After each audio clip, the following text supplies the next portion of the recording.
Greetings guys and gals, this is Jabberwock bringing you the best in esports. Today we have the Shinhan Winners League, SKT1 versus Air Force Ace. This is going to be set 3 on Benzene. Bisu versus ggaemo, and right after I finish railing on ggaemo, not to make that a homosexual statement, I have nothing against homosexuals, but that was a pretty homosexual statement, I apologize for that.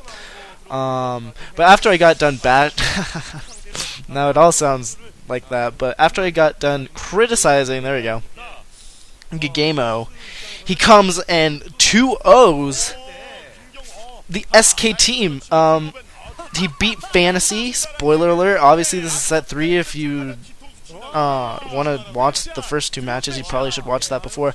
Beat Fantasy, beat Bison, and who cares about Bison, but beat Fantasy of all players, and now he is up against Bisu on Benzene. Bisu going to be in orange at the top right as the Protoss player. At the bottom left we have ggaemo, or ggaemo, but I call him ggaemo, at the bottom left as the Zerg player in teal. Like I said before, this is on Benzene. 2-player map. Just got done watching CSU almost take out the number 9 ranked BYU Cougars. That's Brigham Young University for you guys who don't know that. Such a man, I was really disappointed. We got it within 6 with about like 5 minutes left, and then just fell apart. Freaking can't remember his name, but missed a layup. We had a turnover. Could have put in the layup. Could have done a lot of job. That probe is going to deny this hatchery for just a little while. Looks like we're going to see a 12 hatch from the Zerg player ggaemo. Bisu's going to scout this. Barely gets back, actually. So delay it even more. Now putting down a pylon, and so he's going to have to put down a spawning pool. And there goes the spawning pool. But yeah, delaying it. Very, very nice job. But yeah, CSU almost taking out BYU. And I'm talking about basketball here, guys. I am talking about basketball. Division 1 basketball. March Madness. That whole thing. So just got done with that game. My friends went to a party, and I was like, you know what? I have a lot of casting. I have videos to upload.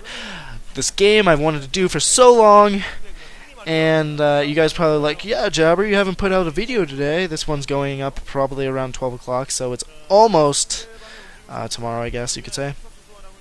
But I am putting it up. I did play in the CSL. We got, well, I won't spoil the results, but you guys should go watch that if you're interested in StarCraft 2 stuff. I also played in the Team Liquid Star League Open number 10, which is a qualifier for the TSL. Got to the round of 512 and then lost versus a Masters League player. And if you guys don't know what Masters League is, it's the top 2% of players in the region. So he was top 2% in North America, although I can't really complain because I'm almost there. I'm 7th currently in my Diamond League, and I'm so close to being there.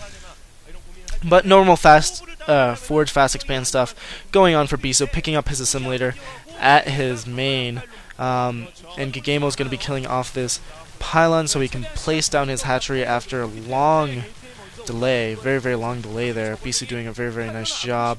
He's going to have his economy up and running way before ggaemo's. This Overlord does see that he does have the forge.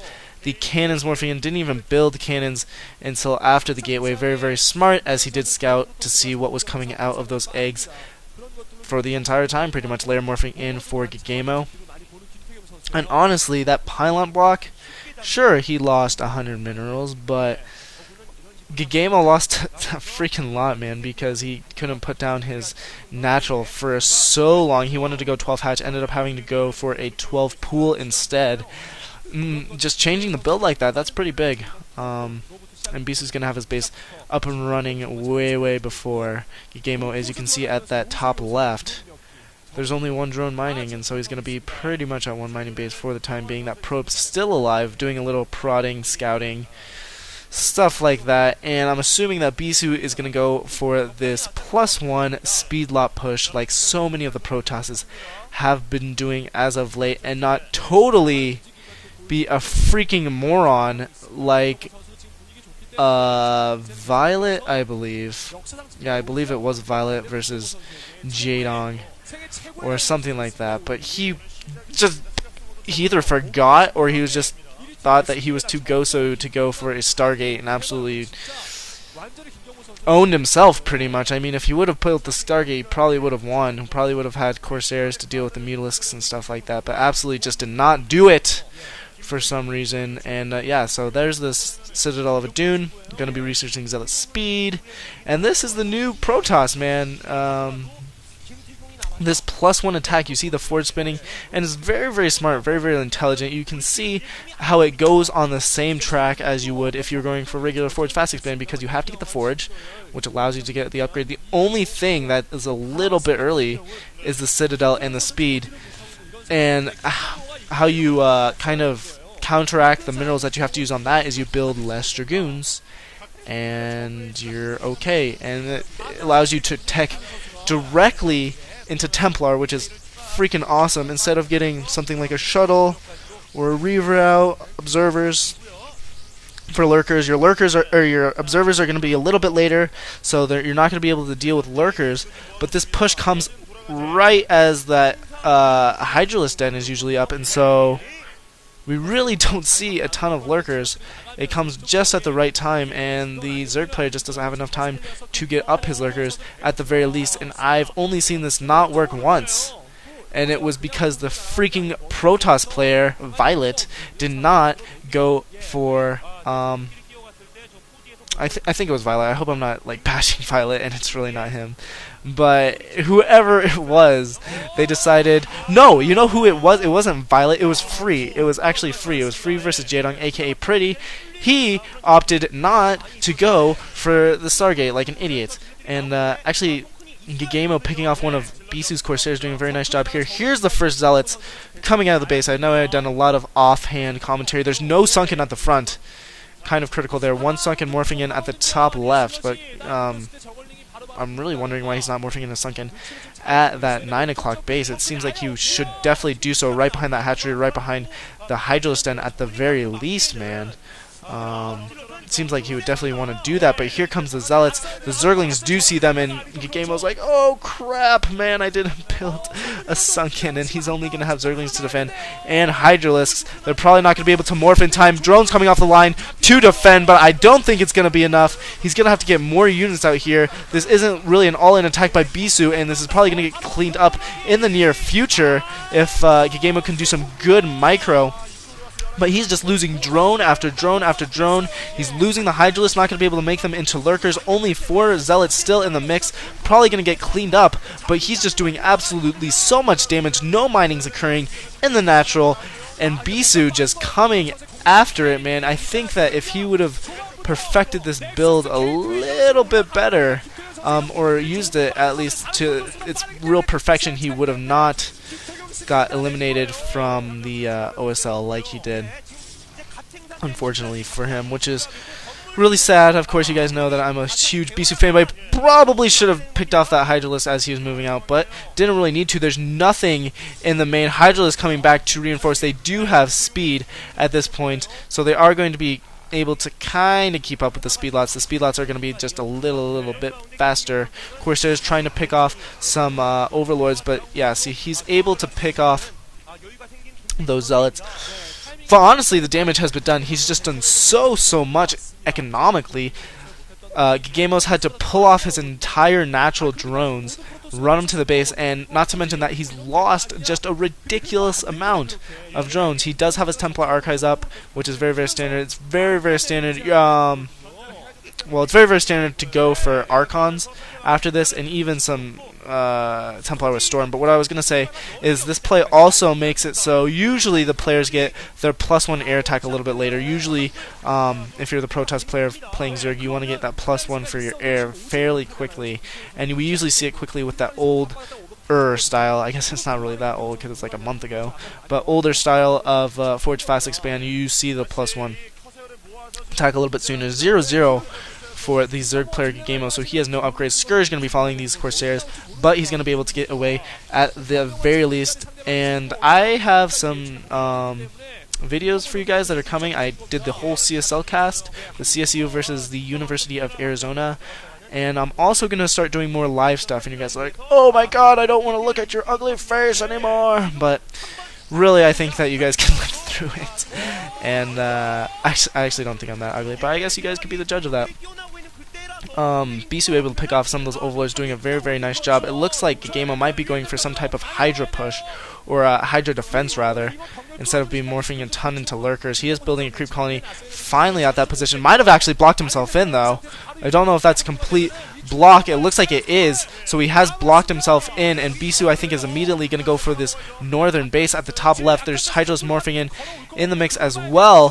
Bisu has a DT out, so he's going to be able to do a lot of damage, especially if there's no Overlord in the area, and Corsair's picking off just more Overlord. Templar in the mix as well. High Templar, that is. Dark Templar is still prodding at those Zerg units, and Bisu's just doing absolute havoc with these Speedlots, doing a very nice job. Good Storm there, catching a lot of those Hydralisks.